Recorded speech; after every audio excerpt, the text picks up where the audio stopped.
that whistling sound? Man, we sure is getting high. You want some more brownies? No. Boy, that sure is weird music. Yeah, it sounds like, outer space-time music. Greetings, fellow Earthlings, and welcome back to Cosmic Creatures. Today, I am joined by Barbara Lamb. She is a retired psychotherapist, but practicing regression therapist extraordinaire. Barbara and I just finished our second regression therapy, and now we are moving into what is going to be the very first podcast for Cosmic Creatures. We are so honored to have you on the show today, Barbara. Thank you so much for joining. Thank you. Well, I'm very happy and honored to be the first one. Oh, man. Podcast series. I'm sure it's going to be a very interesting series. Yes. Because I know that you are very, very interested in these subjects. Yeah. Extraterrestrials and other dimensions and Yeah. other dimensional beings and unusual happenings. And you've had your own fair share of experiences, which we've been exploring in regression sessions. Yeah. And you're a perfectly suited person for bringing this out to other people too. Thank you so much. Not a whole lot of everybody, not everybody really understands that there are other beings in other parts of the universe. They do come to some of us people and have personal experiences. And not only that, but there are intelligences, beings, various kinds in other dimensions of reality too. Right. I think most of us grew up, or at least I did, without any mention whatsoever about other dimensions or other life in the universe. Right. We were thought 3D, 3 dimensions plus time. They've called the fourth dimension, I've heard. Yeah, but even then, I mean, all the years I was growing up and all the younger years of working, I wasn't thinking in those terms at all. And when the first UFO movies came out, and I saw a couple of them, late 1970s, I think, and early 1980s, one of them was E.T. Of course. movie, and the other one was Close Encounters of the Third Kind. So I love that it's both Spielberg, and did you know that he's coming out next year with a film called Disclosure? No, I didn't know that. It's called Disclosure is the title. Wonderful. Very good. Good for him. Yeah. Anyway, I loved those movies. Yeah, they're fabulous. And I thought they were completely science fiction.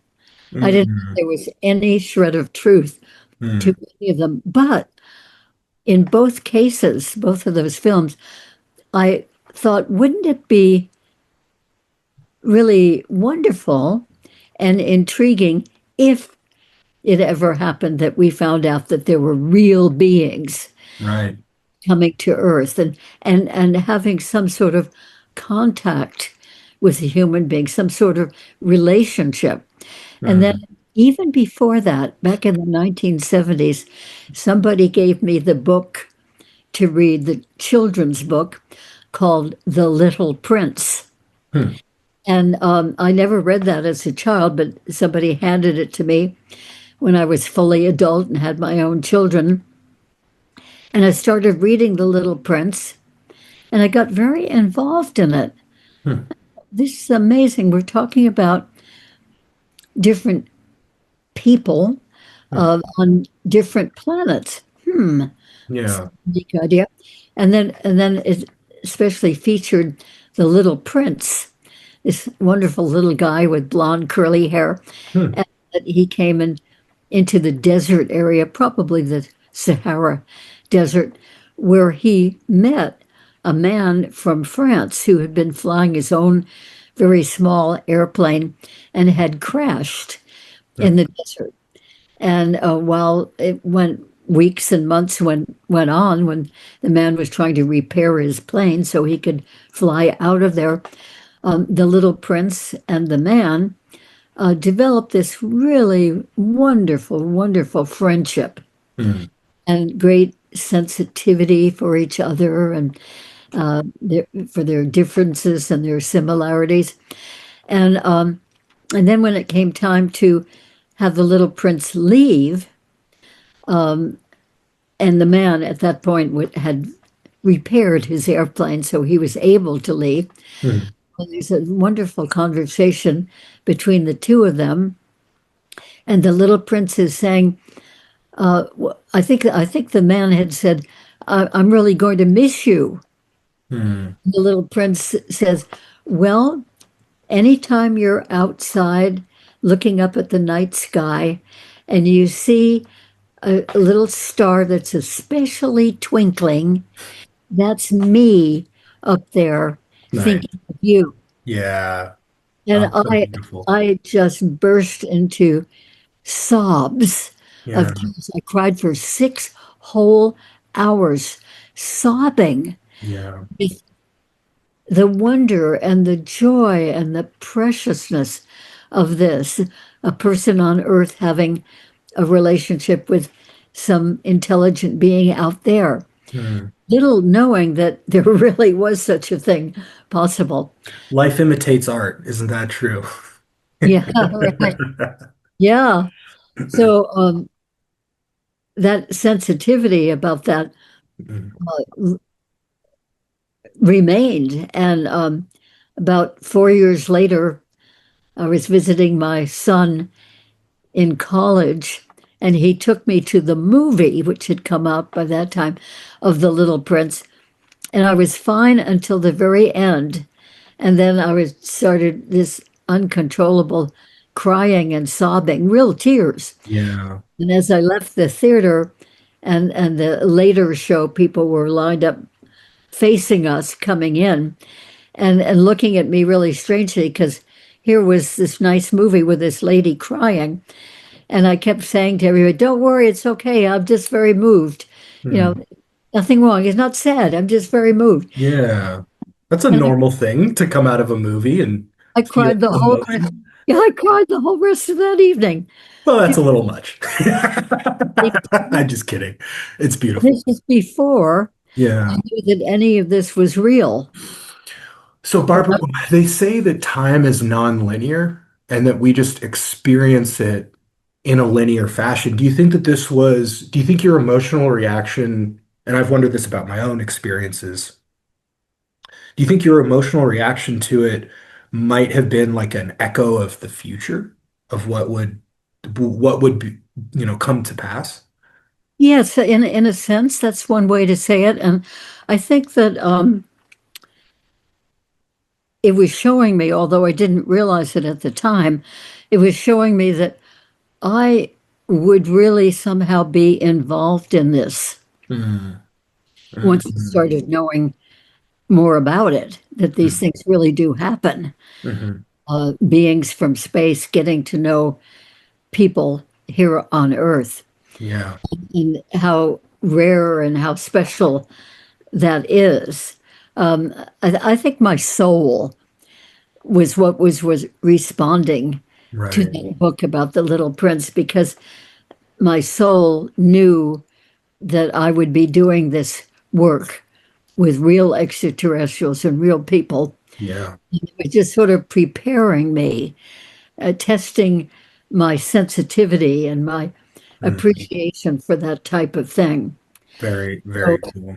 it wasn't for years later after that, probably 10 years later or so, that I found that in my regression therapy work, which I was already doing, Oh, you were already doing regression at the time. I Oh, fascinating. began to be trained in 1984 Mm, to be a past life regression therapist. mm, I added that into my regular psychotherapy practice. cool. But it wasn't until 1991 that somebody came to me with the complaint of being traumatized because that particular person, a young woman, had been so traumatized by many experiences of these unusual beings Mm, coming to her in mm, her room or somewhere in the home, very often at night, and taking her away and doing all kinds of peculiar things. So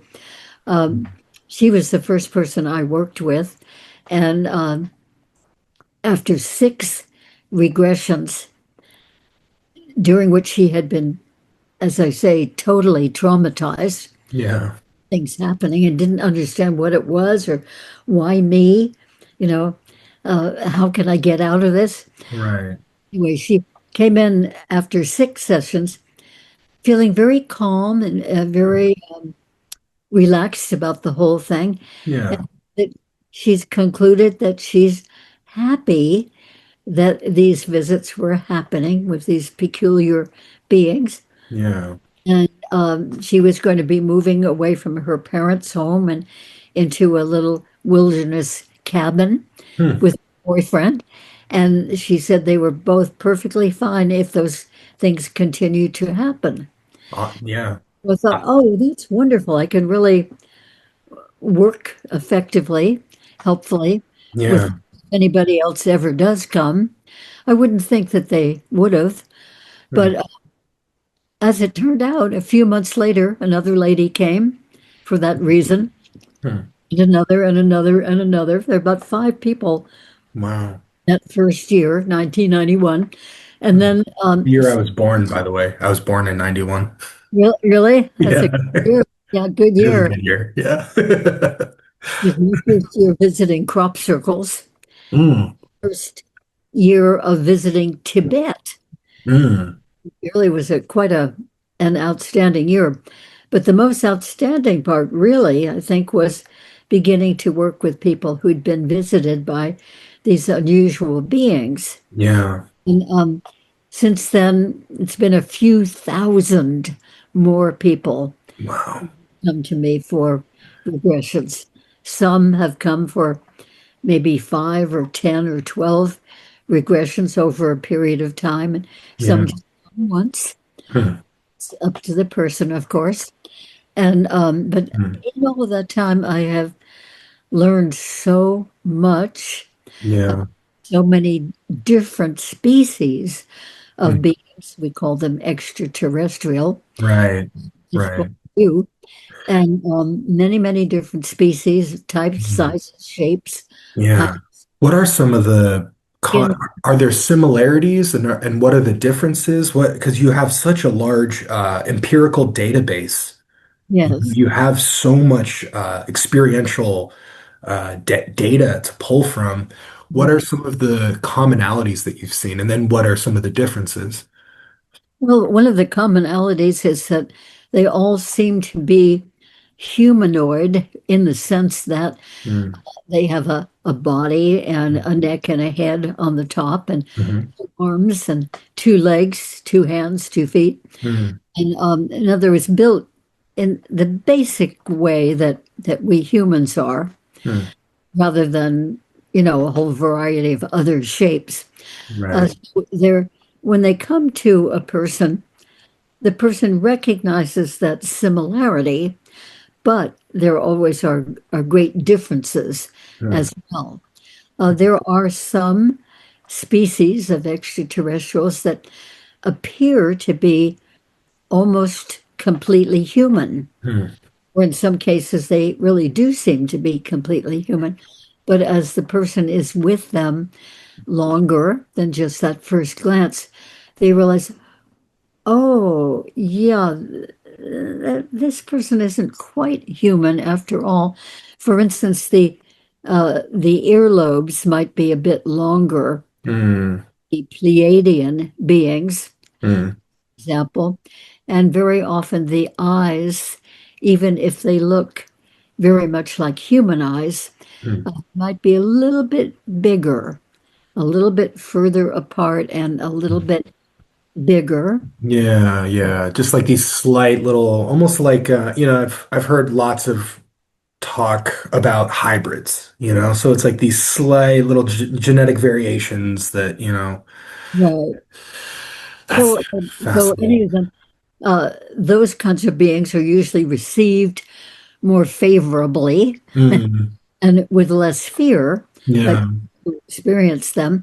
Right. But It's normal. It's like you're encountering something that's normal to you, it's ish. familiar, and it feels like we could trust whatever the motivations must be, Right. those kinds of visitors. But then many people will experience what we think of as the little gray, Mm. quite short, maybe 3.5 feet to 4 feet tall, Yeah. much bigger heads in relation to their little spindly bodies, Yeah. and kind of a grayish skin tone, or sometimes they're little and white or little and Mm. tan color. Mm. There may be that type of being that is about 5'5" or 5'6", as well as the really short ones. And then, Mm. oh my goodness, we have so many other types that are typical in Mm. visiting people. One of them is the reptilian beings Those who, are, I've heard the lore is that they're shapeshifters. They can change their shape, their yeah, presence. they can definitely do that, Mm. and they can influence people to see them as a person, for instance, when they're Mm. really not a person. So You you know what's awesome, Barbara, is the fourth episode of what and we'll get to the comedy conversation in a bit, but I did a comedy sketch called Lizard Politician. oh, And in the sketch, like you come to find that this is not a person. He's clearly some like reptilian, one of the yeah. reptilian overlords. And my eyes turn like lizard looking, and I get black goo coming out of my mouth. It's very dark. Well, the reptilians really are quite fascinating, and Yeah. definitely been known to visit people and shapeshift into looking like a person or Hmm. one of our animals here on Hmm. Earth. Um, they're quite fluid, apparently, in the way that they can change their whole look. Yeah. Um, there is a lot of thought that that there are some reptilian races that really are behind the power people in Yeah. the I've heard that. That's what my sketch was poking fun of, is that they were the ones who were actually in control. Um, yeah, it's really fascinating stuff. and how much we really know of the truth of that. Mm, Sure, but there's a lot of speculation, at least, right. and Yeah. not certainty on the part of certain people Right. that the reptilians are behind the power mongers, the politicians who really, really want a lot of power, and the power broker people, and so I forth. mean, and it makes sense too from like just a psychological standpoint. Those people, whether they're lizard people or human people, they're thinking from like a limbic system. They're thinking in like a zero sum, greed, kill or be killed. They're, fight or flight. They're in a fear kind of, it's famine thinking, right? Yeah, they often perpetrate fear. I mean, Yeah. people who have any encounters with them very Mm. often are very afraid of them. Mm. However, I want to rush on to say that there are actually many different reptilian types. Mm. Some of them are very, very nice, Mm. not after power or glory or control or might or anything like that, but are just very decent, Mm. like really nice guys. Somebody you'd really like to know. We're the good reptilians. Fully We're the reptilian. nice ones. So they've gotten a really bad rap. Yeah. It may be deserved with some of them, Yeah. and yet we don't want to put them all in the same basket, so to speak. Hmm. And this is all based off of experiences that you have heard firsthand from your clients.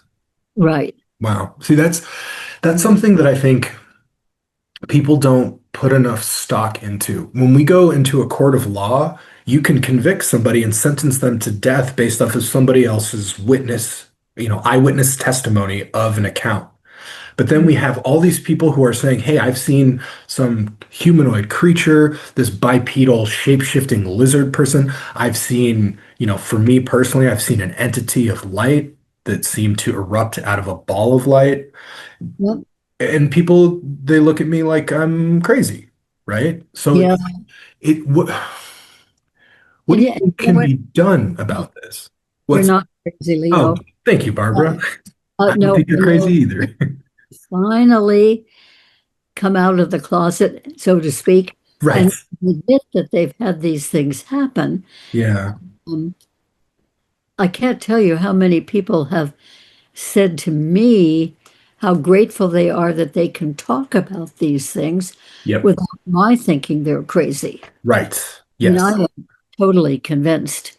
I can't tell you how many people I've heard stories from after sharing my experience. Hmm, So validating, you know? It's like yeah, it opens them up and they're like, "Oh, I'm gonna lean in on the table. Let me tell you about this one, you know?"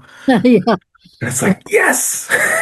yeah. They sort of leap to it. Oh my God, I can tell this guy. Yeah. Yeah. Safe Because space. most people have not had anybody to really talk to Yeah. about these experiences. And that's very frustrating, very difficult for them. What do you think about the downstream effects of Project Blue Book or Project Grudge or even Arrow? All of these government programs that, in large part have been manufacturing a culture wherein UFOs, aliens, non-human intelligence, all of this is cuckoo, wacky stuff. I'm sure you've Right. been a victim of that cultural abuse, I would call it. Yeah, Uh, yeah, it's a good word for it. yeah, There's been a real concerted effort for many decades now to uh, make fun of anybody who talks about anything like this, to ridicule them, right, put it down, joke about it, so that people will think, oh, that's just fictional stuff going on. right, But really, and thank goodness more and more is coming out because of the official disclosure movement. right. Yeah. So, It's heating up. It's heating up. yeah, it It's really is. heat- And, more and more people are now becoming aware that officially it is true that there are UFOs, Yes. UAPs, as Yes. called in Congress, and beings, and that we even have bodies of beings Yes. crashed in UFO. Biologics, as David Grush calls them. They don't just come right out and say Bodies. alien bodies, but No. they are. That's what Yes. they Yeah. definitely are. Right. And I mean, I think that's very important that that's come out to a certain extent to the public and Yeah. probably pretty much worldwide, I would think, Yeah. because There's a lot of cultures that are even more pro UFO than we are. A lot of cultures. Areas, there's a city in Japan. Jesse Michaels was just talking about this on Joe Rogan, where Fukushima or near Fukushima, where the radio, they love radioactive stuff. UFOs tend to love radioactivity.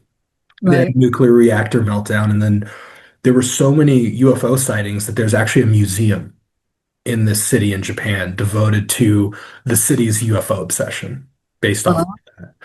Um, Good. yeah, or like, there's many government organizations outside of the United States that are, UAP, uh, pro UAP trying to figure it out.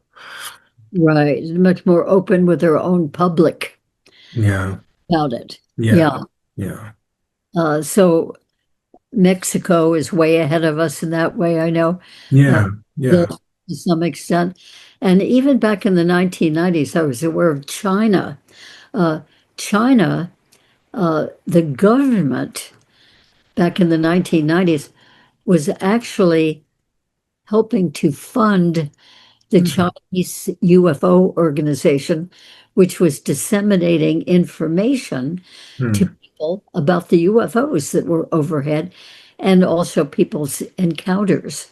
Wow. I don't know what China is doing about that nowadays, but Yeah, in the 1990s, they definitely were. that's so cool. It was really different than what we were doing here.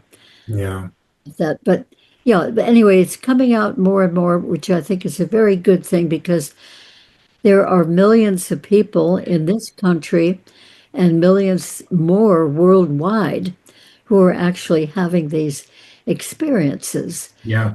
being visits from, and sometimes being taken away for a while from those other beings. So it's a really significant phenomenon going on. I'd like Yeah. to, before it gets away from us, Yeah. again about different types of beings, Sure. Yeah.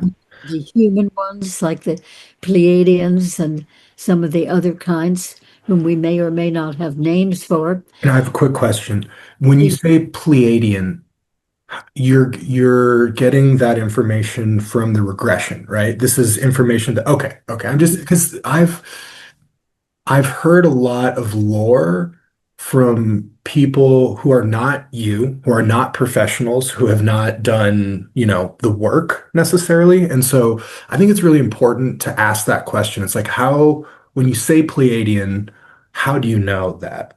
And not, I'm using you as an example because I know you have an answer, but I think it's important for the UFO community at large to consider those kinds of questions, Yeah, when, yes, good for you. I think so yeah, too.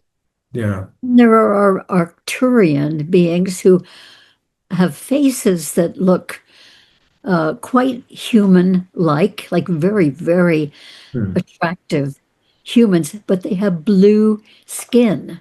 Hmm. They have eyes that are similar to our eyes, and they were tall, white, being paper white Mm. Hmm. uh, beings, tall white zetas, some Yeah. are called, and there are other tall, pure white um, beings too, very often described by people who experience them as tall and very, very thin. Hmm. And there are the reptilian beings, which we mentioned briefly, of different types, Right. different agendas. And there are mantis beings, I just learned about those. They sound scary. They're scary. not. They really turn out to be, from one person after the other, their experiences turn out to be wonderful, Huh. wonderful things. Some Wow. of them have even been described by certain people who experience them to be unconditionally loving, Mm. to be gentle and caring, and yet they look like a huge Praying praying mantis. mantis. Faces that are sort of triangular, bigger at the top and come down to very little chins. And they've got enormous eyes, take Mm. up most of the face and sort of wrap around their head. So, Wow. if a person first sees one of those, like looking like a huge insect, that could be very off-putting. But these beings are very patient and very wonderful. Mm. Often they seem to be from the point of view of people who are taken on board, they seem to be uh, in charge of whatever is going on. Mm. They're kind of quietly Mm. in the background, overseeing everything, making sure everything is okay. Mm. The person having been taken is okay. And Yeah. sometimes they actually talk to the person with their minds. All these beings seem to talk telepathically rather than with voices. Mm. And but the people taken can understand what they're saying. It's very clear. In fact, when any of the beings communicate with a human taken, it always seems to be that the communication is very clear, Mhm. very precise. Mhm. An example of this that happens typically with many, many people, excuse me, Bless you. the person might find himself or herself lying down on sort of a cold, hard medical type table, Mm. the room full of very bright light, and there might be many different kinds of beings around that table, and Mm. they're examining the person, checking the person for various problems that could be going on. And Yeah. then sometimes they do procedures with the person, and the person, of course, is very confused. You're Like, right. why me? What are they doing, and why? Right. And they express that in a regression to one of these experiences that they're having the sense of reliving, even if it was decades ago when it really happened. I very often say, "Would you like to know what they're doing and why?" And You asked me that question. yes. I remember. Yeah. And then I say, well, you can ask them. You can ask them with your mind or out loud with your words as you wish. Usually the person asks quietly in his or her mind. And then within moments, invariably, they get an answer. And Mm. they hear that in their own minds Yeah. telepathically. And then they repeat that to me. So the beings will tell them, we're doing a physical examination. Mm. We want to make sure that everything is functioning well with you. Mm. And we have discovered that there's a problem with your liver. Mm. And so we're going ahead and we're healing it. Yeah.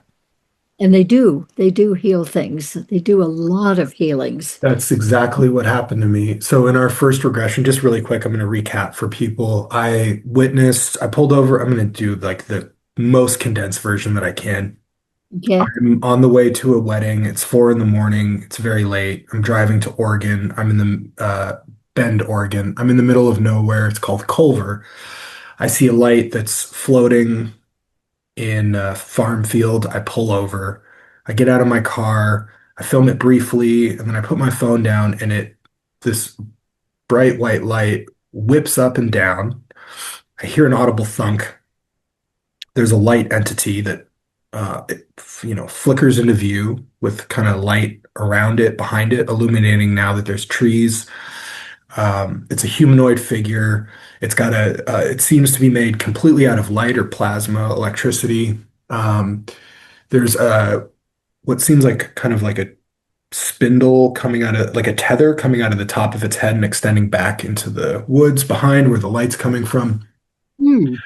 In our regression, I did not remember this from the event, but I remember time getting weird and dilating. In the regression, uh, I was abducted.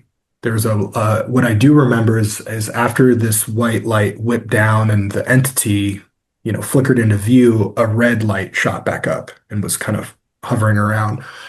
When we did our regression, the light came towards me, the red light, and then there was this big flash of white, and then I was up in a craft. And mine wasn't being, I wasn't laying down on like a flat operating board. I was in some sort of chair, it seemed like. So I was kind of like leaning back and I could see the light entity down below me. So I was just lifted up above. And there were like two creatures on either side of me that I could see their little black hands. They Mhm. were like, just poking and kind of prodding, just doing like an examination. And then they get up to like my head area, and I was saying that to you, and you're like, you can ask them, what are you doing? And so I did, and they said, and this is so distinct to me because you said their communication is very efficient. What I heard back in response was, we're helping you, but helping was two words. It was helping and healing at the same time, Ah. it was like condensed language where it was like they said the same two words in one word somehow in the um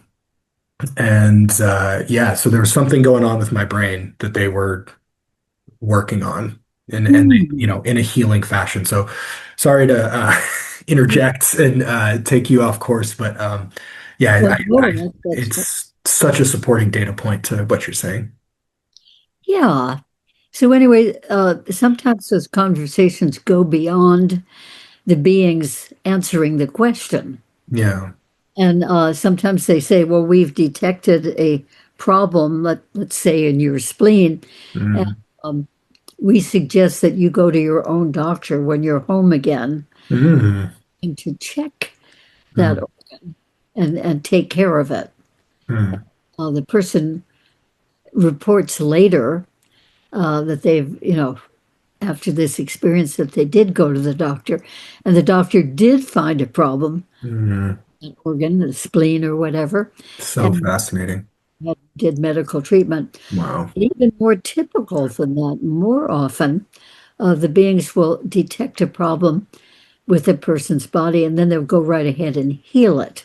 Which is what I think they were doing with me. Is what it Yeah, seemed like. Yeah. I got the full meal deal. It was great. that's very good. I think people who are healed by these beings are really, really fortunate. And of course, it's free. Yeah, right. No medical forms to fill out, Yeah. Uh, Yeah, you might have a little PTSD afterwards, but don't worry about yeah, that. Well worth the healing. yeah. So anyway, there are many, many, many accounts from my people I've regressed and many others as well. Yeah. People being healed, Yeah. the extraterrestrial beings, and very often the healing seems to happen with some application of light, Mm. very bright white light. Which And was up above me. And when I'm sitting in this chair, there is a bright light like coming straight down. okay, Yeah. yeah. Yeah. And so people experience that, and sometimes the light seems to be shining from some sort of an instrument, which they Mm. describe as like a longer than usual flashlight Hmm. type of thing. It's not exactly a flashlight, but light is Interesting. shining from it, and that penetrates the person and does the healing. Hmm. A few people have described being healed by what seems like a rolling pin of light. Hmm. It's rolled from their lower abdomen right up through their Wow. body and over the top of the head, or even in some cases from their toes, Wow. rolled their legs and their abdomen and up over their head. Hmm. Sometimes it's more like being totally infused or Hmm. surrounded Yeah. white healing light. Hmm. And in all cases, it always feels so good because that light is nice and warm. Hmm. It's comforting Hmm. as it's doing the healing. And sometimes the beings seem to be doing what we would know of as hands-on healing, Yeah.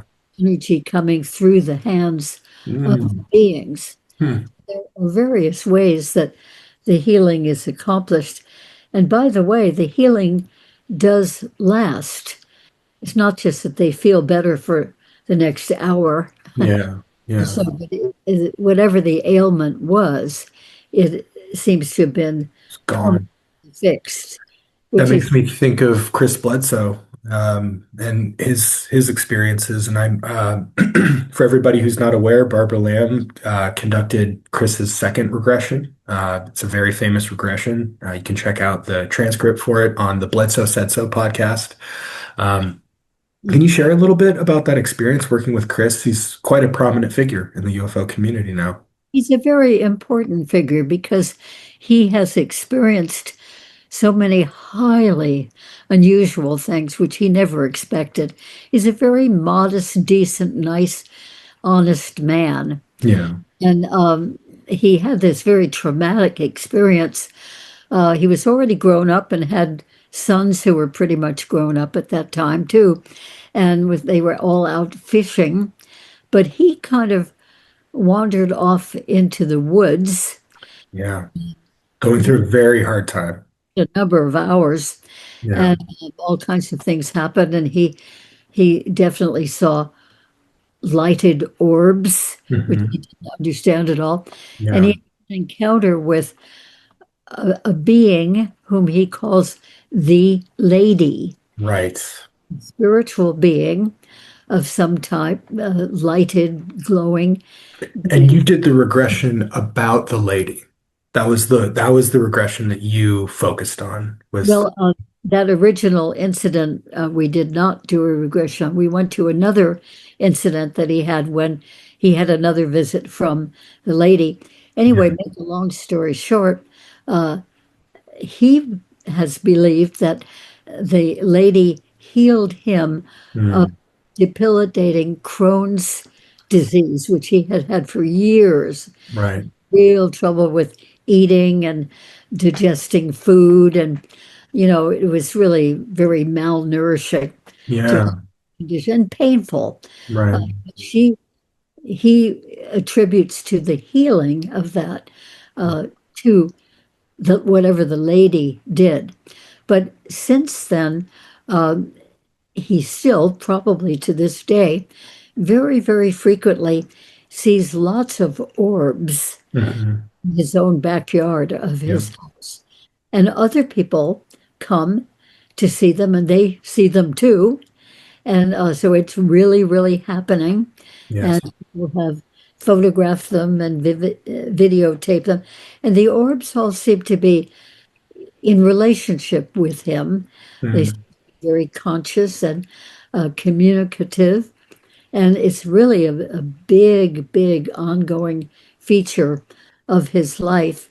And then there are other mysterious things too, Mm. such as just one day suddenly the family smelled smoke and went outside, and one of the trees in Right. the yard was totally on fire from the inside, burning out the whole inside of the tree. The Mm. tree remains standing and can be seen and is visited often by people who've heard about that incident. And Mm. so anyway, he's a man who has a lot of very unusual things happening, which seem to be coming from another dimension. Dimension, And which that is is what, oh, this sorry. Go whole ahead.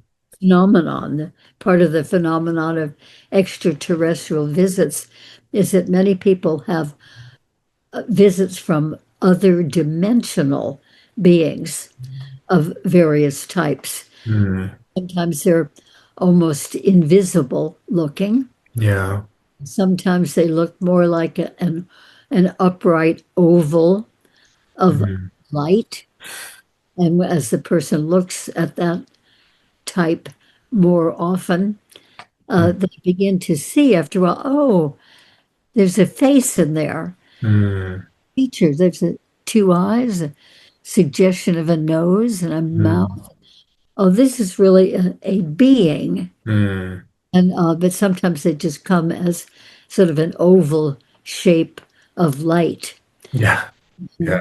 But they're real, and they really affect the people they visit. I mean, there's no doubt about that. I mean, the person just doesn't just forget that.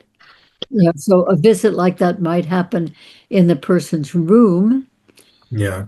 in the middle of the night, or it might happen outside in Yeah. the person's yard, or just about anywhere. Yeah. But these things really have a very big effect on the person.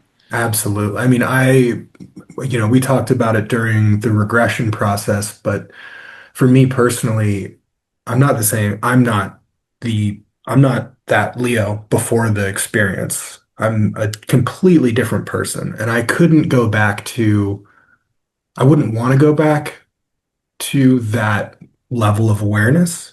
Huh. And now that I've experienced it, I'm just absolutely obsessed with whatever this was.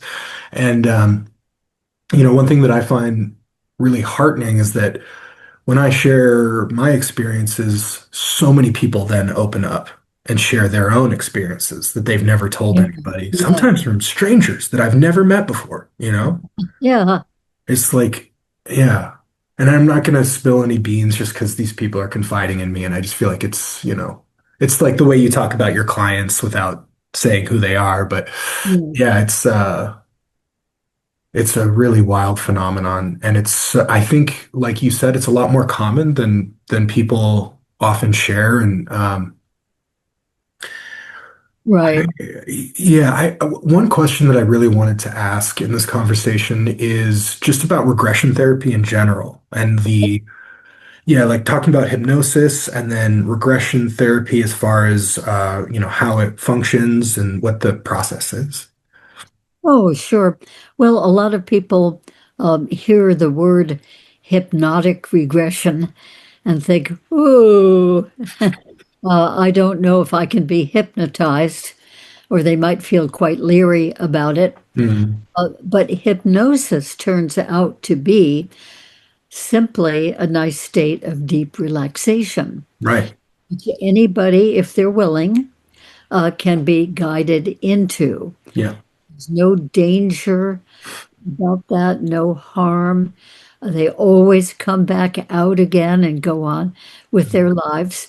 So I certainly have found a few thousand people have wanted to do these regressions with me alone, and Yeah. there are people who do them as well. Mm. And what we do is select whatever event that has happened for the person Mm. want to know more about. And so in the regression, we start with I repeat what that event was, the place, the more or less the time, the year, and direct the person's attention to going back into that experience Right. to have a sense of reliving it, Mm. reliving the event that they are wondering about. And everybody has the ability to do this if Mm. they will just simply let themselves be guided into nice relaxation. Mm. They're conscious through the whole process of regression.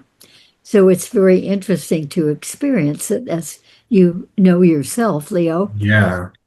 that you can be reliving an experience that happened 2 years ago, or maybe it happened 40 years ago. Maybe it happened when you were a little child, Mm. and you go back to being that little child in Yeah. a session, and then to that particular occasion when something unusual happened, and you just go right through that from the very first moments of awareness, right on through the whole experience. Mm. Usually, it involves some sort of visitor, Mm. or maybe more than one visitor on some occasions, and being taken away for a while, typically hour, hour and a half, 2 hours, and Right. then returned, to Yeah. the same place that the person was taken from. Mm. And so very often these experiences happen at night when the person is asleep, and they wake up to be aware of, oh, there's something different. Like they might see a beam of light coming in through the window, Mm. or they might see just an area of light somewhere there in the room. Now, how did that get there? The lights are turned off. And Or what happened to me, which is going to be our next regression, is sometime after what we just worked on today, the experience, my bedroom door opened in the middle of the night. I awoke to my bedroom door opening itself, and then I was incredibly afraid, and then I kind of blacked out. I have no memory of what happened after that. yeah, yeah. Well, and so what you're saying is something that happens to many, many, many, many people, Yeah. and they don't know anything more consciously. Uh, Mm. but whatever happened that you don't know about is all there in the subconscious part of the mind. Right. So it's important to know that the subconscious part of the mind records everything Everything. that And we so experience when in you're, a way, including it records those things that happen to us that we were not consciously aware of. And that's right, why we can access that in regression, that nice state of deep relaxation.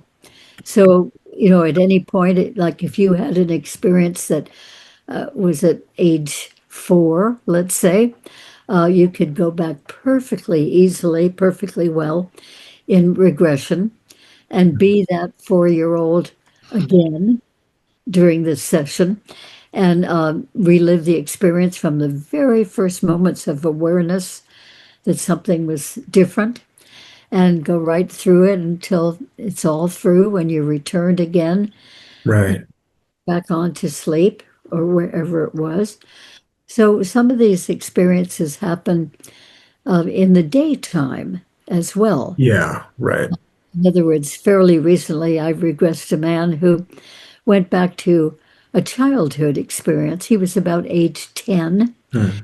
and a particular afternoon experience that he had wondered about until he finally came at about age 60 for a regression. So, anyway, we went back to age 10 when he was one afternoon with his friends, about four friends, young guys, all about the same age. And they were riding their bicycles, Hmm. schoolyard, a paved Classic. flat yard. And they were riding it and popping wheelies and making little chutes to ride their bicycles off. And, just 10-year-old kids just having a great time Just Goonies, just gooning it up. showing off. Yeah, trick after the other. Having a super time. So it was sort of late afternoon. Hmm. And then suddenly, the next thing he knew, without any clue that anything was changing in any way, suddenly the next thing he knew, he was there off his bicycle, which had fallen on the pavement, Hmm. and all of his friends were gone, no more bicycles, and Wow. it was totally dark. Wow. Whoa, what happened? So, in the meantime, he had been visited by Hmm. beings and they took him away. They didn't touch the other friends. Hmm. And they must have taken him off his bicycle because there it was lying on the pavement. And they took him away for a couple of hours. And in the meantime, it became dark. Hmm. And he came back again. The yard was empty of his friends and bicycles, and it was dark. So he went home, and his, parents said, "Well, where were you? We like to have you home before dark." And he said, "Well, I don't know. I couldn't help it." And they said, "Well, what were you doing?" And he said, "Well, I was just riding the bike with my friends." But he didn't know what had happened after that, Hmm. consciously. But we did a regression, so we found out all the details of what had transpired. Wow. And people can also be taken from with a larger group of people or within a Hmm. group of people, like in a big office building. Hmm. One woman I worked with was taken from a huge insurance company where Wow. a couple of hundred people were working on the same floor of a big building in New York City. They all had their own cubicles that they were working with, but otherwise it was open space. Hmm. And mid-afternoon one day, up from the elevators and out from the elevator doors came three unusual beings, Hmm. took one woman, the woman who came for regression, Hmm. took her away for a couple of hours and brought her back. And when they came, they made everybody in that office building or on that floor of the office building, they made them unaware. They switch them off. We call it Wow. being switched off. Yeah. Had no conscious awareness that these beings were coming and taking that woman. Hmm. They didn't know anything until after the beings had brought the woman back and sat her at her own desk in her own cubicle and let her be conscious. And then all the other people in that huge room became conscious again. Hmm. Uh, and then they began gradually to notice that, oh, it was much later than they thought it would be. Hmm. People were making comments. I thought it was only around 3 o'clock, but my watch says 5 o'clock. Yeah. Two Wow. hours of missing time. And the people were kind of buzzing about that. Yeah. And a woman was just wondering, well, where did the time go? She had no Hmm. awareness at the time that she had been taken by these Oh, beings that's incredible. in the regression. And uh, so lots of people have hints, like Hmm. have a period of missing time. Right. They're doing something, and a couple of hours went by and they couldn't account for it. And they might have wondered about that missing time incident for years or decades. Yeah. Finally, they realize that there's such a thing as hypnotic regression. Right. Some help them to know. Yeah, I mean, this goes back to Barney and Betty Hill, some of the OG Yes, it started abductees with missing time. missing time and then were regressed. I've actually listened to some UFO podcasts that found the regression tapes, and in stark contrast to my regressions, like Barney and Betty are both screaming and terrified in their regressions. Like it was a little bit disturbing to listen to. Honestly, it kind of sounded like they were being tortured a little bit. Um, And they weren't really tortured, but they yeah, were examined. yeah. That might have felt like torture. Right. Yeah. And it goes back to something that we were talking about before we started recording the podcast, where you as a regression therapist do such a good job of reframing in Oh, certain instances. Like, you know, where I think you do a very I think you are such a like loving, kind person that you have a really good perspective when the person is feeling like they're in mortal danger. And mm. then you're looking at it from more of an objective standpoint, and you get to the ending, and you're like, well, it doesn't seem like they were trying to hurt you, does it? They were Right. trying to heal you. It's, Oh, yes, there's so much good that happens in these encounters. yeah. Yeah. Uh, I just think that's such a gift that you're able to give via regression is to reframe, you don't invalidate my feelings, but you give me the opportunity to see that what happened to me wasn't negative.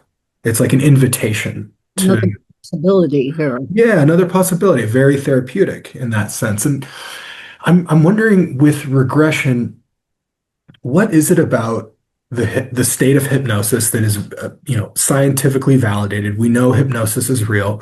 What is it about being in that hypnotic state, that kind of half dream state, that allows us to reaccess the memories?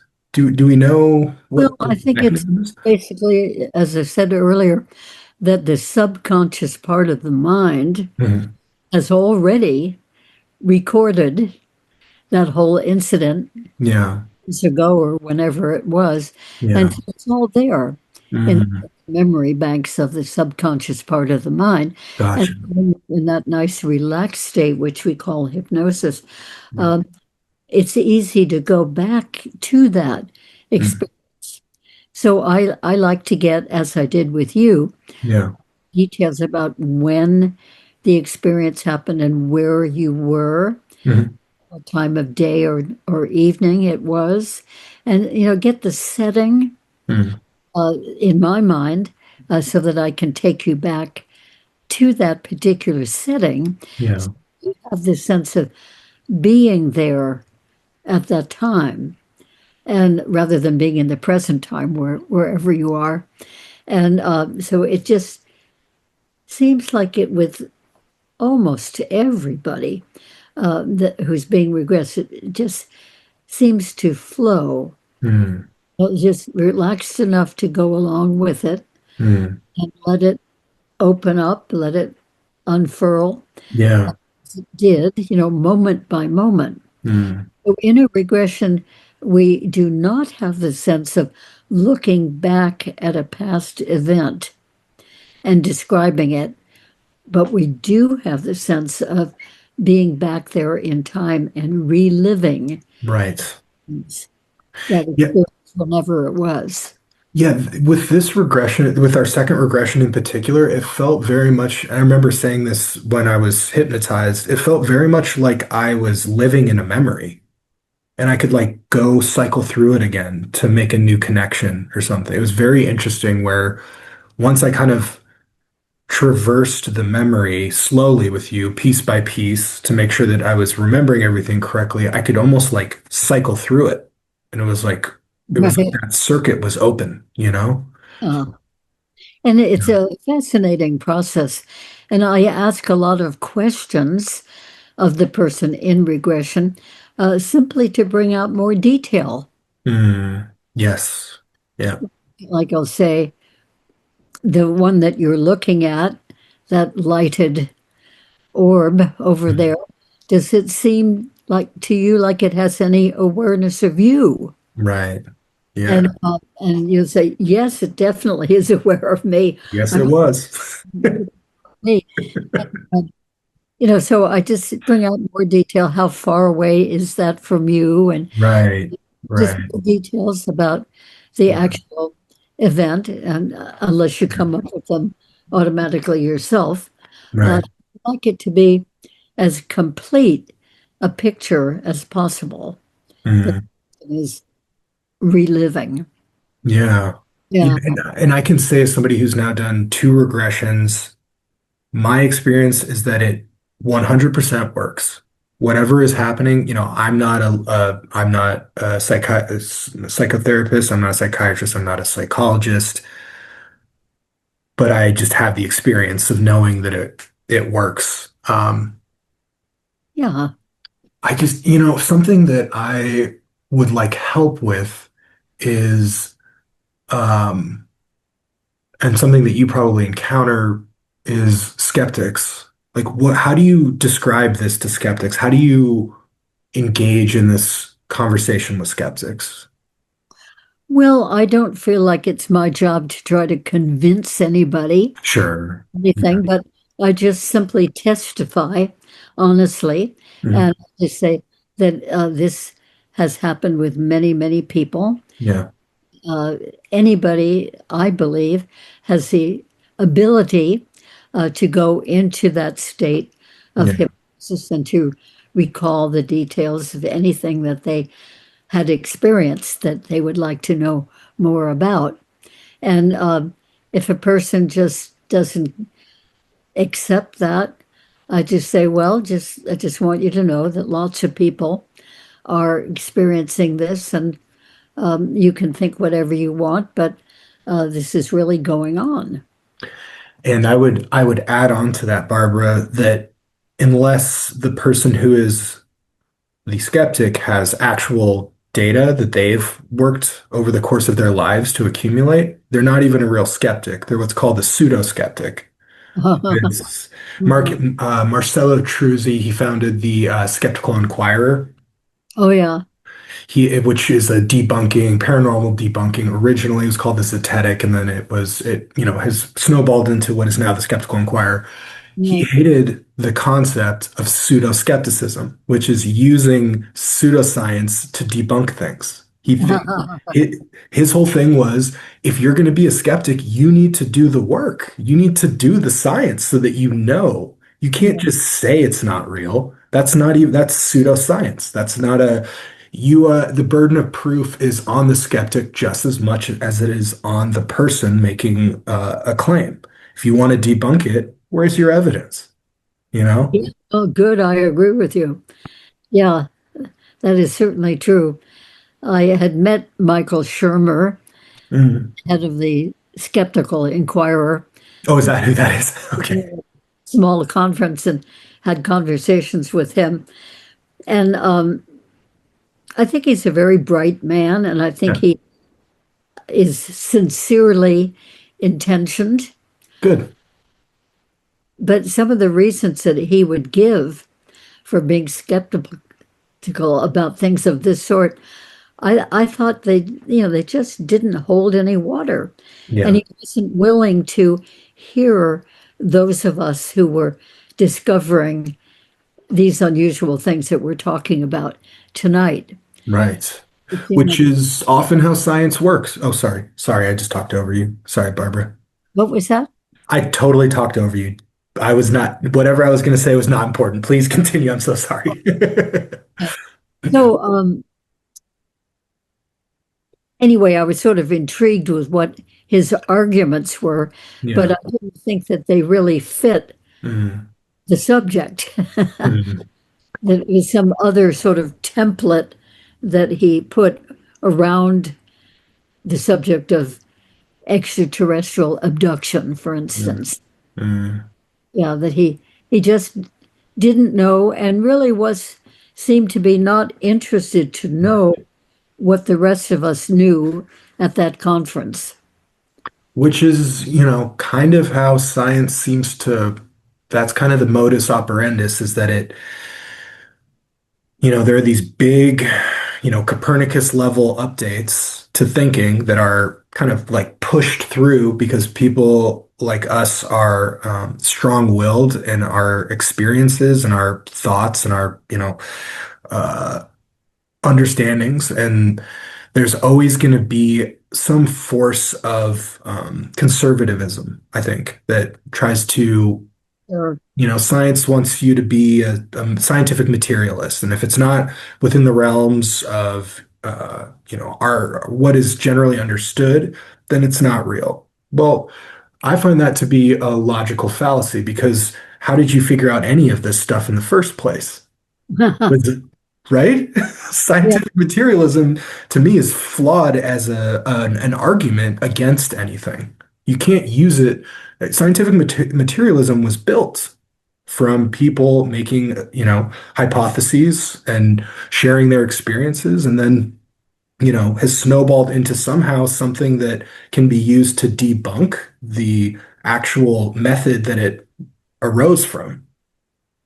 yeah, I don't know, yeah. just feels very overly rigid and kind of like more about human ego than truth. Well said.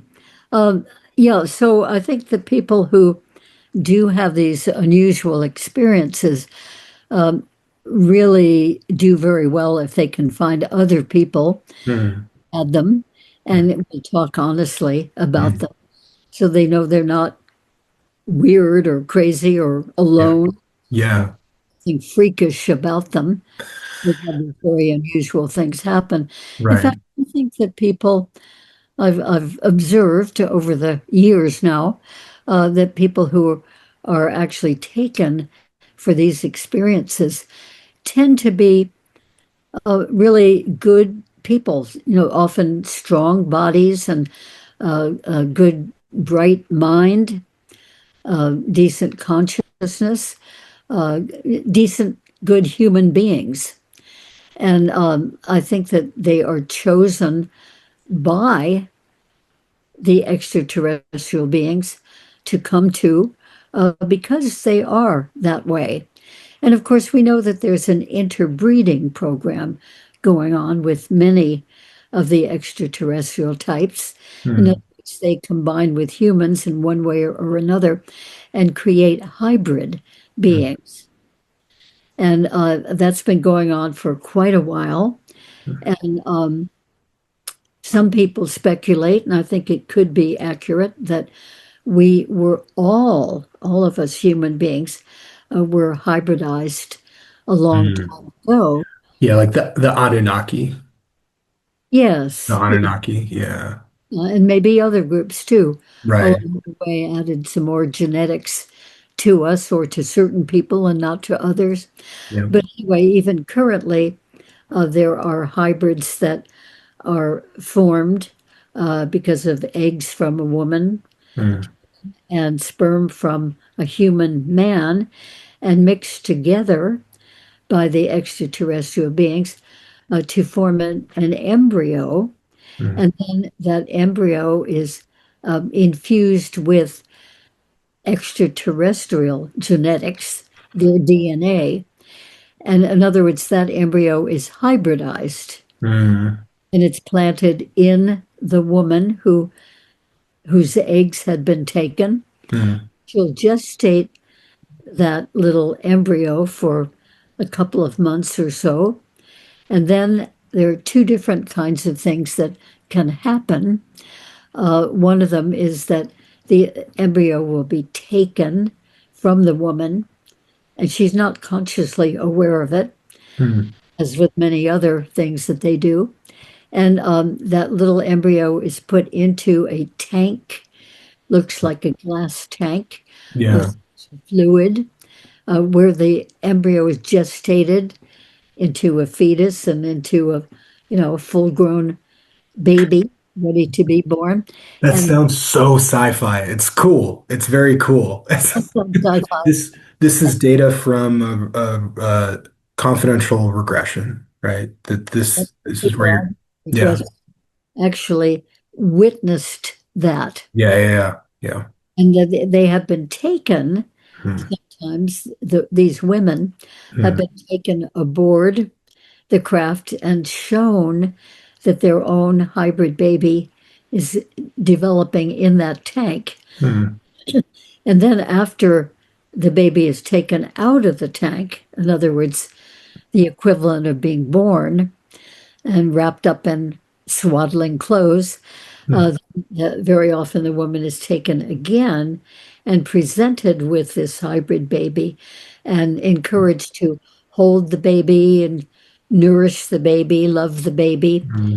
Because since there's human components in that baby, as well as extraterrestrial, that hybrid baby really needs The mother. from the original mother. Yeah. And some people are taken again and again through years, different ages of those hybrid children who are growing up on the ship and Hmm. kind of develop a relationship with them. Wow. But these beings are not human enough in proportion to come and live here on our planet Earth. Yeah.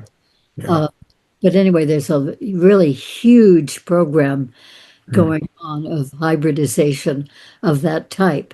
And Hmm. then there's a second type of hybrids, which I've become particularly aware of and wrote about in the book called Meet the Hybrids, Hmm. co-authored with Miguel Mendonça from Nice. England. And so within that situation, the eggs are taken from the woman and mixed with sperm from a man and mixed with extraterrestrial genetics Hmm. and put in the mother's womb. And in this case, she carries that baby full term. Wow. Or in some cases, the hybridization happens by the woman already being pregnant with a regular human baby. Hmm. Then she's taken at about month 7 or 8 during the pregnancy, Wow. injected with extraterrestrial genetics, like a big syringe or being injected through the wall of her abdomen and the wall of the uterus and into Hmm. the baby. Wow. And so that baby is born hybridized. Those are the two major ways Yeah. which are created. So those hybrids are born here the way that we all are born and Hmm. live their whole lives here on Earth Hmm. with a family, mother, father, siblings who are not hybridized. Yeah. Usually they're the only hybrid in the family. Hmm. And anyway, they grow up and they have unusual abilities, have a big range of psychic abilities, Hmm. healing abilities, and telepathy and intuition, and lots of psychic. Might run in my family. So this makes, I'm very curious what you think of this. So I don't know if I've told you this yet. Um, UFO sightings run in my family on my mother's side. So not only have I had experiences, my mom had an experience when she was younger with a friend. She saw some craft above the library when she was leaving. She was Hmm. very young. They just ran. But my grandma, her mom, drew me the UFO that she saw. Ah, And so she was out on a balcony in downtown Chicago, and this thing shot down and was oh, just hovering. I mean, she was up pretty high, and she's up above like the telephone poles. She said it was just up above the telephone poles. oh, It wow. just hovered there. She drew a ball in the center with a disconnected ring around it that Oh, had lights around on the ring that were flashing. wow. Sounds spectacular. Spectacular. And she said it just stared at, she was looking at it and it was like very close to her. And then after a certain amount of time, and she was alone, after a certain amount of time, it just shot straight up into the clouds and was gone. Wow, she must have been really impressed Yeah. seeing that. Yeah, she waited until I was a senior in high school to tell me because she wanted me to take it seriously. Ah, I oh, that's remember how wonderful. important it was to her. to tell Wonder me if that, it yeah, shares with you. yeah, yeah, It means a lot to you, I should think. absolutely. And I guess really my question is are we hybrids? Were they checking in on their science experiments? Did they pop down and be like, you still look a little too human to me. We'll come back and, Well, there are a lot of different theories about that. And many people feel that we were all, the human race, we're all hybridized way back yeah, in time. right. The explosion of Yeah. evolution for us, right? Yeah, Many stories, even in the Bible, right. don't call them extraterrestrials or Yeah. aliens, but they talk about uh, Angels. various personages, Yeah. The angels, The Nephilim. and from heaven, and uh, Yeah. combining with human women, Mm, children, mm, that may have been part of this whole phenomenon. Even right. back then, they didn't have Yeah. the terminology that we have for Right. that thing. So I think it's all very possible.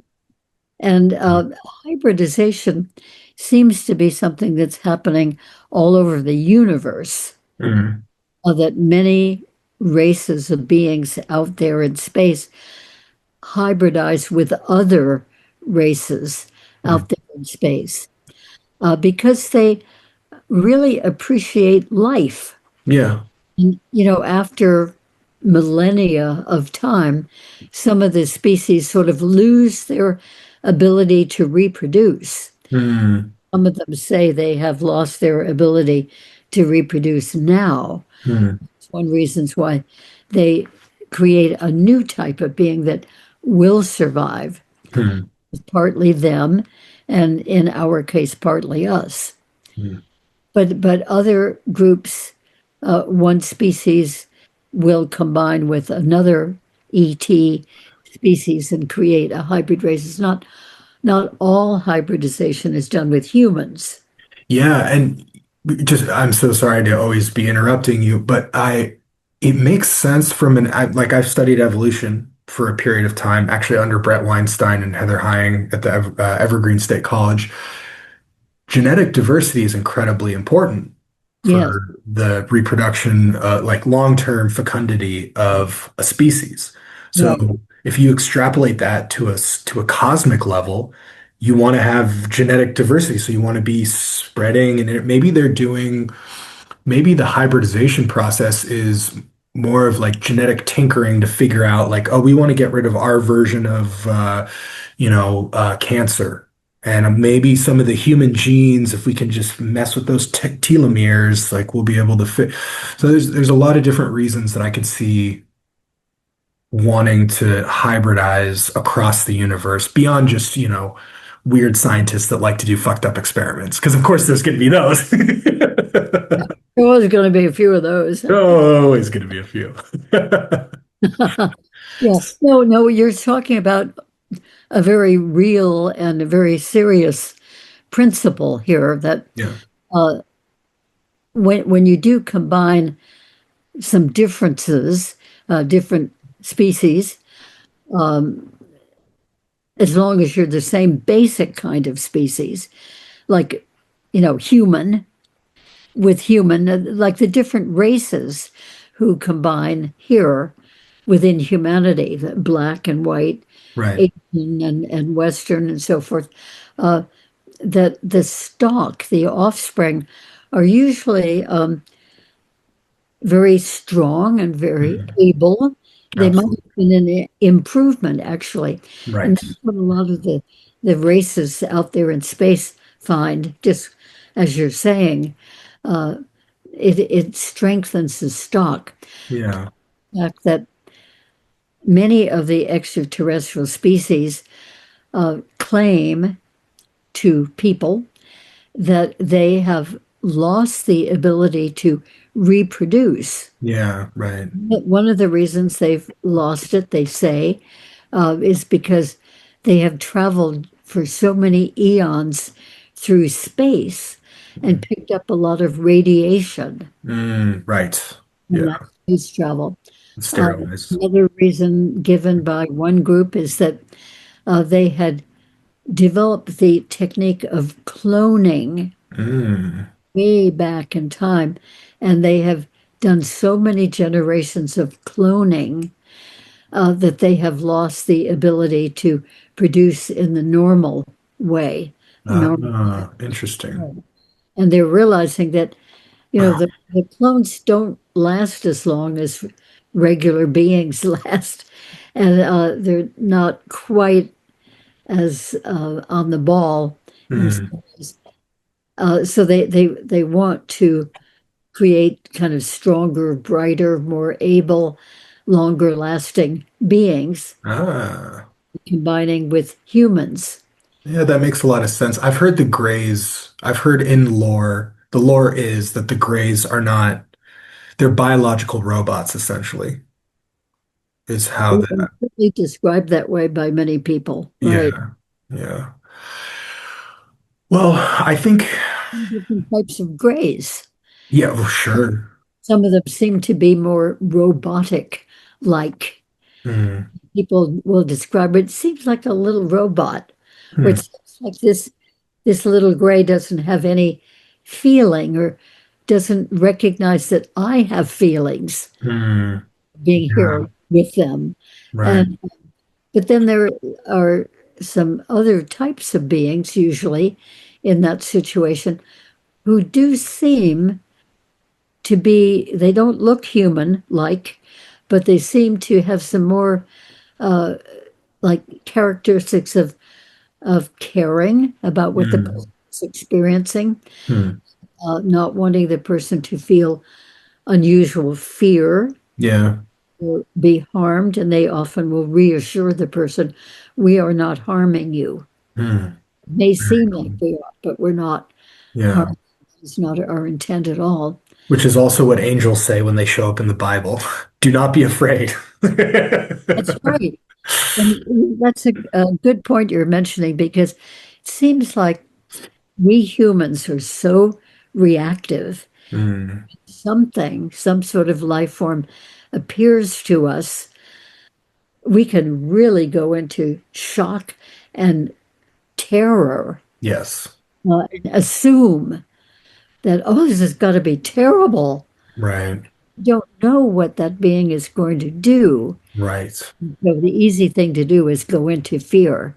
Right. Or the, and I would say, I would even say, just based off of my personal experience, it's automatic. It's just it's like an automatic response to a perceived, especially with my first encounter. Well, really the second one too. Like, I might die. Like, I was thinking in my head, like, I don't want to die. Like, I remember That's what being, you go to right away. yeah, And yeah, when you feel something so different, so unknown is right there with us. I think it's very natural that we wonder if, oh, we're going to die, yeah. you know. But really, people who've had these experiences, and when they really look into it with regression and so forth, that they realize that not only are they not going to die with it, but they're going to be enhanced, Yeah. improved Yeah. by these visits. It just doesn't seem like it. It really, yeah. Oh, sorry. Great benefits for many, many people having these experiences. Yeah. Many of them are being taught wonderful things by these beings and coached and helped and even rescued. Mm, A number of cases that's where people kind hear of where I was. Yeah. That was pretty, rescued by the beings. it's kind of how it was for me. Yeah. I was definitely in a tough spot. I Hmm. was similar to Chris Bledsoe. I was, when I went to first sit out at night, I was very much in a show me what you got, universe. Show me something more, because this is not it. Was Right. Hopefully, there's more. yeah, and there definitely was. And then sometimes I think about it all and I'm like, be careful what you wish for. Yeah. Yeah. So, Right. Well, I think that there's a reason for each person who does have experiences Yeah. with other beings. And Yeah. I think it's a decision that our soul has made Mm. before even coming into this lifetime. Yes. I Yeah, think I that's definitely have felt agreement. leading up to this, just in general in my life, I felt like there was some big thing that was going to happen.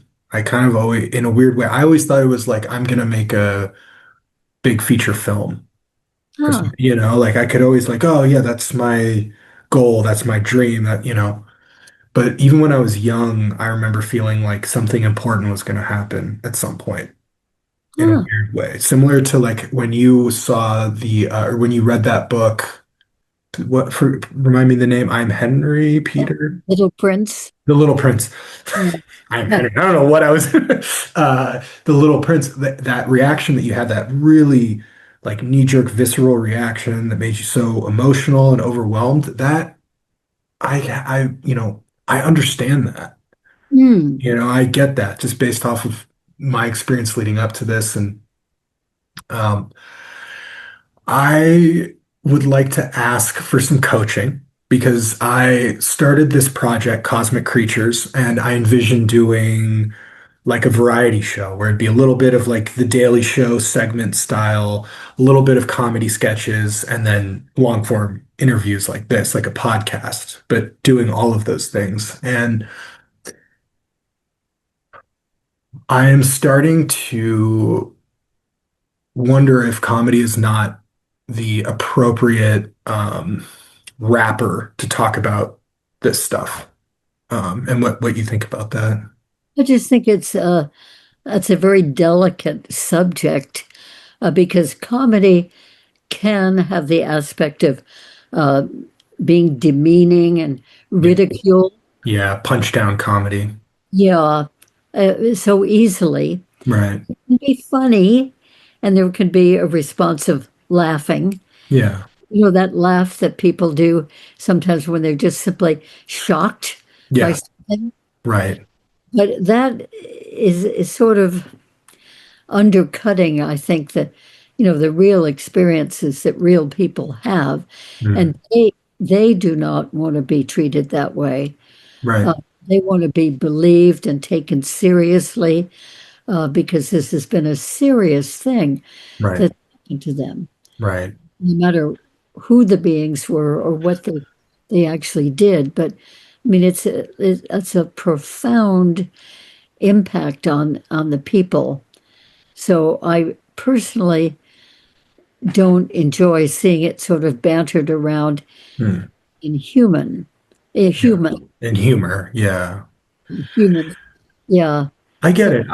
I have had careful. the experience of being laughed at, yeah, or not even laughed at, but just you get the look where they're looking at you like you're full of shit or I don't believe you, And Right.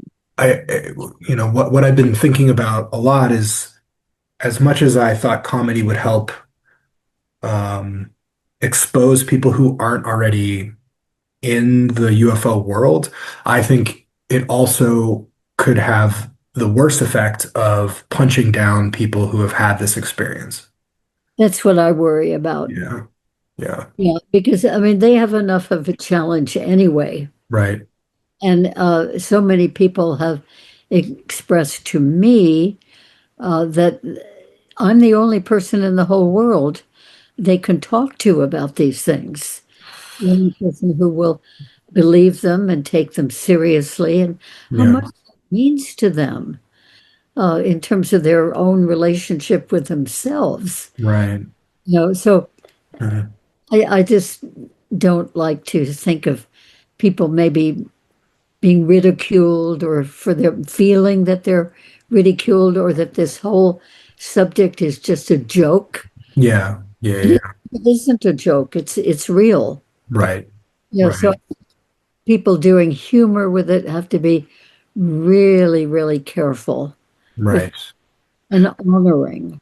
Yeah. Yeah. I think I can still my hope is that I can still be funny in these conversations. I can still be lighthearted.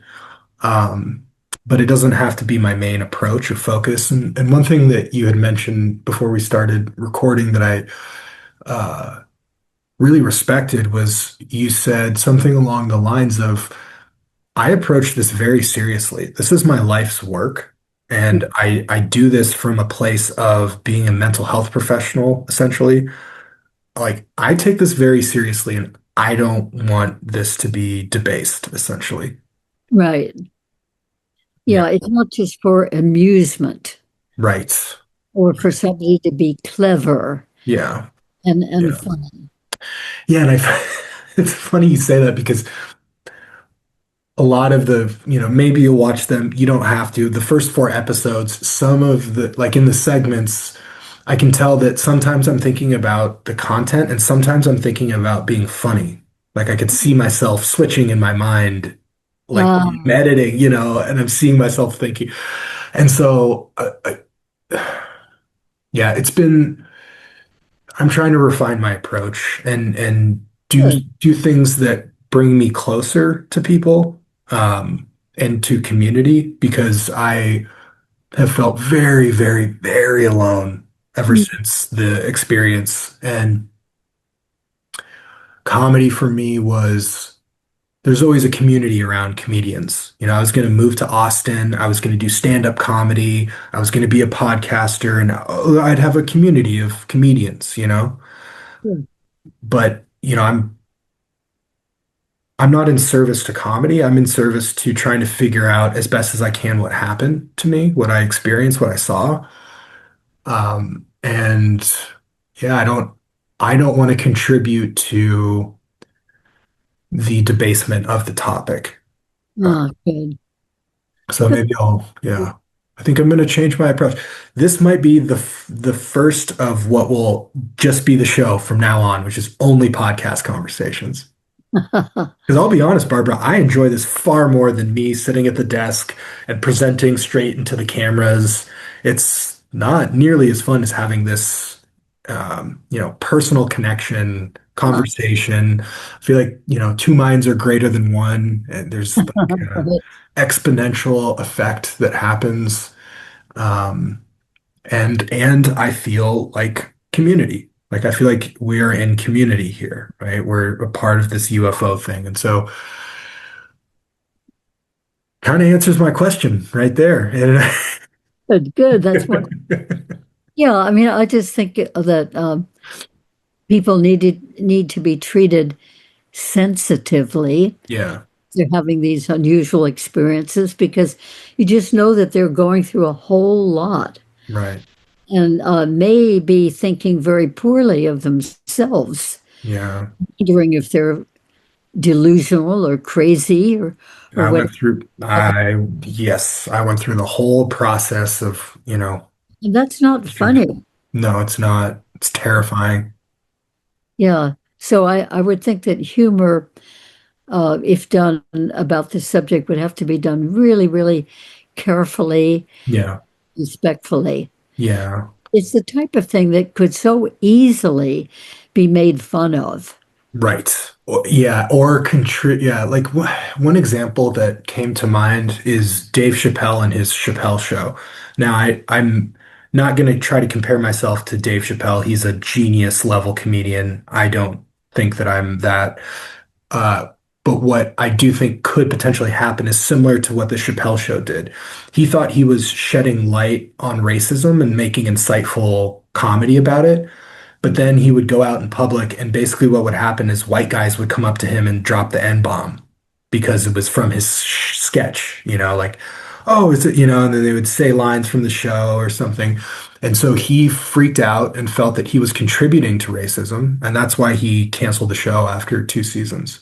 Oh, wow. Because Yeah. he was like, the thing I'm trying to do is the opposite is happening of the thing that I set out to do. And so, Oh, it's too bad. yeah. Well, they Hmm. say wise men learn from the mistakes of others instead of their own mistakes. So I'm gonna try to be wise here just a little bit. Yes. And Well, let's it's wonderful that you have the ability to be humorous and to do comedy. I mean, I respect that enormously. anybody who does that, and a stand-up comedian, I think, oh my God, I can't imagine doing that, Yeah. and I really do respect it. But I think in regard to this subject, it really needs to be done very, very carefully. Yeah. And, if there's some way to kind of work in appreciation Yeah. for the person having these unusual experiences and Right. what that might mean to the person, that certainly would be good, but not to just sort of write it off as Ha whatever ha. humorous thing you can write it Yeah. off as. Yeah. The punchline is that UFOs are real, essentially, right? It's like that's what you don't want. Yeah. Yeah. Yeah. I think that's the way to do it. And you yourself, I think, are very, very privileged, honored that you've had the visits that you've had. Right. There are these other intelligences that have tried to let you know by letting you experience them and see them, Yeah. home territory. Um, you know, that you are having the opportunities of opening up to other dimensions Yeah. of reality, which most people, I think, don't really give much thought to, if any. Right. But Right. there's so much life and very intelligent life going on in other dimensions, Mm. just beginning to be aware of. And I think that, any little visits or bleed throughs or indications to any people about intelligences from these other dimensions, they're really precious for us to begin to know about. Mm. Yeah. And I don't think that should be ridiculed in any way Should possible. not be ridiculed and because I've had the experience, I'm uniquely positioned to care about this, right? Yeah, And to give that space, that same level of love that you show in your therapy sessions, in your regression sessions, to really listen to somebody and yeah, and to well, share the experience itself, right? and I would never want to put down anybody whom I work with Yeah, who's had these unusual experiences. That would just be way off the point. Would yeah, be unhelpful. yeah, yeah. Person who's really trying to get some help. Yeah. So So, hopefully all of this will be gradually understood more and more. yeah, yeah. It I have could you be ever? eventually, could be, turn Yeah, out to be that eventually the people who do experience extraterrestrials or do experience other dimensional happenings, yeah. that they are the ones whom everybody else looks to Mm. for respect, admiration, advice, because a lot of us don't experience any of that sort of thing. Yeah, that would be lovely one day to have Uh, that experience. I have, I have met so many people who really want to be having experiences Yeah, with these other beings and ask, how can I? Or yeah, is there any way that I can kind of sign up for this? I would like to be visited by these extraterrestrial beings. mm, There are many people who don't care about it at all, and many who don't even know about know it. But about it. anyway, there's all of the above. Well, if you want to meet them, just sit out in your backyard and meditate and beam love up into the universe, because that's all that I did. It was very simple, and the results were shocking. But that's very significant what you're saying about being open and about being loving. Yeah. Yes. Showing that, just feeling that love intent Yeah. that you don't want to come, you don't want beings to come and visit just to be a spectacle. Yeah. You want there to be a good feeling A relationship. between them. Yeah. Yeah. A decent relationship and honoring, of great differences. Yeah.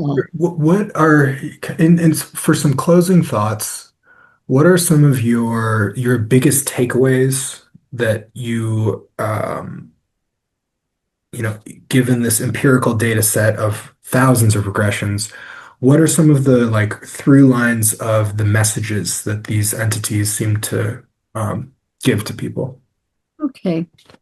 Well, one of them is that whatever they do with us might seem to be serving of them and not us, but very often turns out to be helpful to us. Mm, And another thing is that the relationship between us and these other beings can be very, very special, mm, very precious, mm, not to be feared, not to be ridiculed, not to be denied. mm, Um, so the people whom I know who are really open to the other beings are really benefiting from that openness and from that contact. And many of them just receive messages as they go about their lives, kind of get downloads of information or do a little bit of channeling or a little bit of guidance yeah.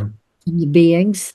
And that is very, very helpful, I think, too. Mm, So the beings are not only helpful to us, but they make sure that we have the walk-ins and the star seeds and the hybrids to help humanity. mm, And they cannot come here and live and do that themselves. They would not survive. So I think it's really a brilliant thing that they have created these three kinds of beings mm, to be born here or walk in here and live their lives and serve humanity.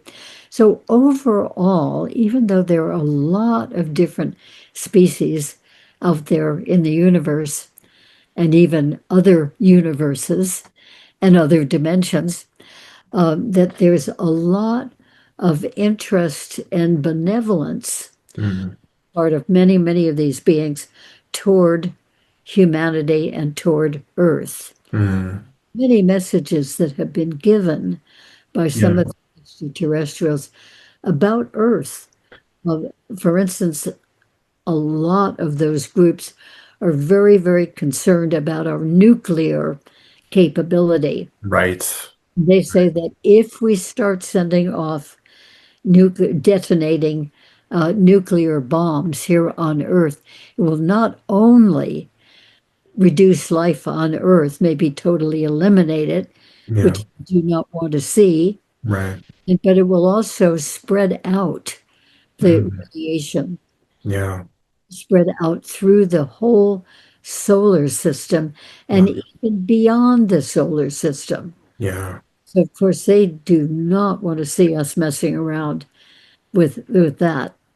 And Right. many of them are very, very caring about humanity and about planet Earth. Right, like in the aerial school landing, this was in Rua, Zimbabwe.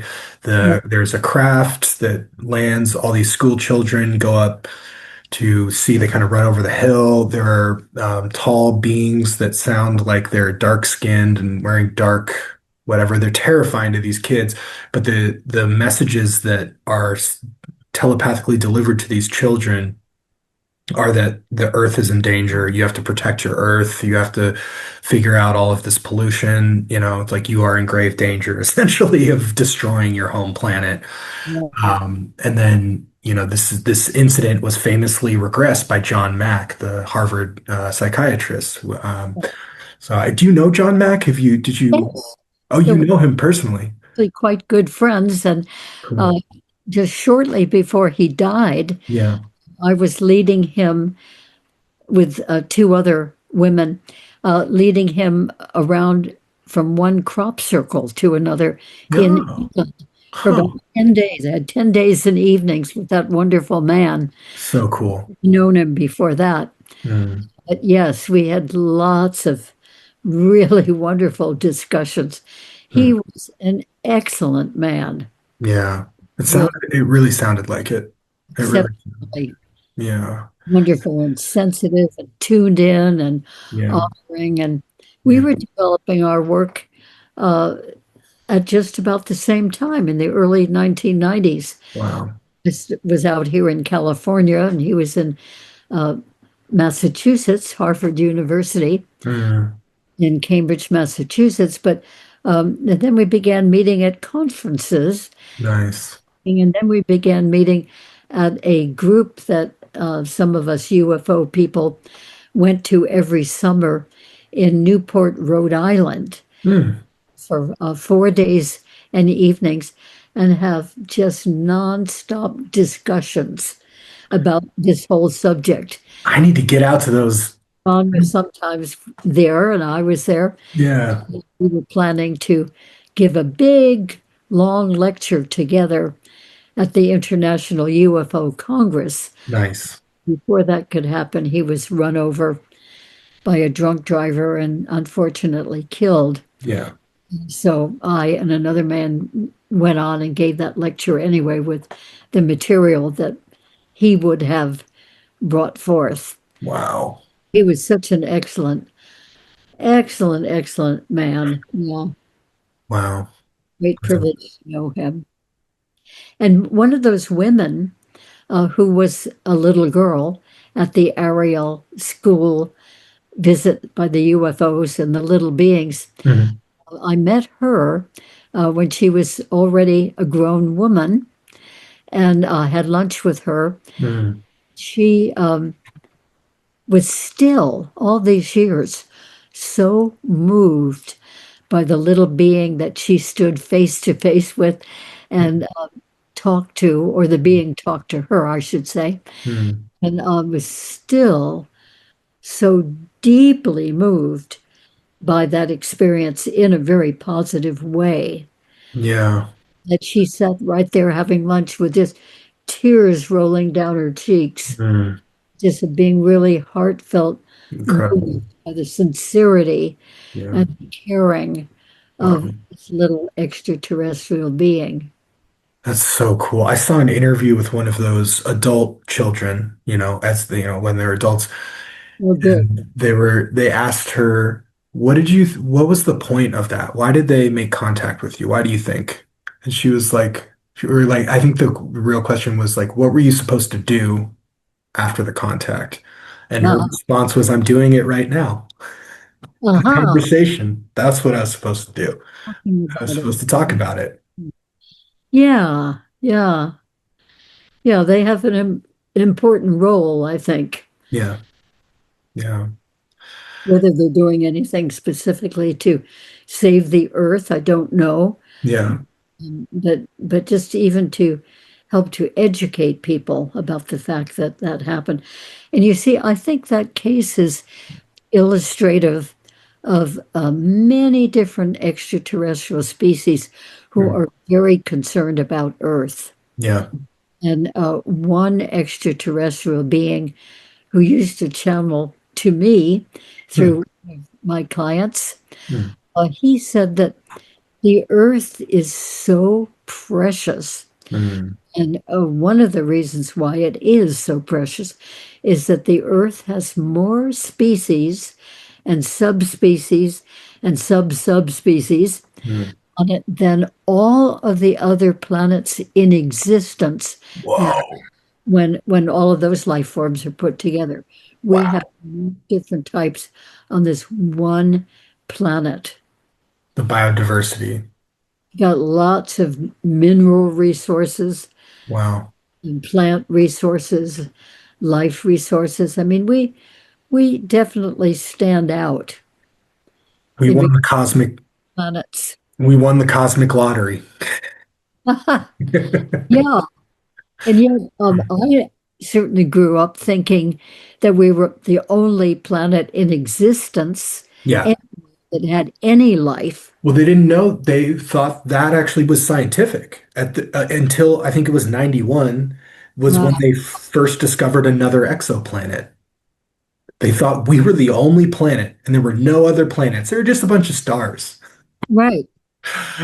empty stars. Yeah, so let's flash forward another century and they'll look back and be like, man, remember when we thought there were no aliens? Yeah, yeah. Well, yeah. I mean, I do that. I look back now and think, gee, I grew up not thinking there was anything like this, and now I'm just so aware of it. Yeah. Really big part of my life. Yeah, certainly has become I mean, you are such a, prominent person in this community and you've done incredible work and you've dedicated yourself to helping people like me who were in uh, dire need of help first off the understanding and the listening that you provide, just the no judgment zone is such a blessing in this day and age. Mm. And then just the level of care that you do or that you take to, make sure that we're okay during the regression.